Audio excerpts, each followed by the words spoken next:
Editor Swap. This is a simple add-on, but some may find it handy. It allows you to switch between editor windows with a simple user-defined hotkey.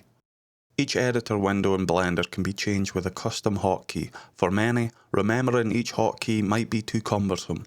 This add-on makes it easy, because you only need to define one hotkey for all the different editor windows.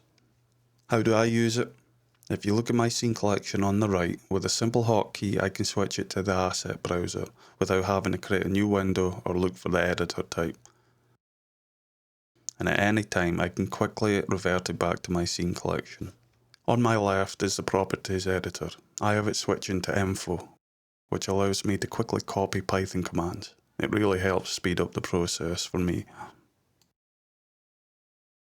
Head over to Edit, Preferences, Add-ons, find Editor Swap. If you select the drop-down menu that reads 3D Viewport and assign Asset Browser to it, it will open the Asset Browser through the 3D Viewport.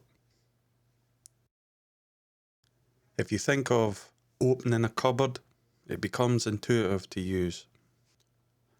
For any 3D viewport built in Blender, I'm able to assign another 3D viewport. I'm Mark V. I hope this video was helpful. Cheers for watching, and if you like what I'm doing, please subscribe, like, and throw any comments my way. More Blender add-ons coming your way next week.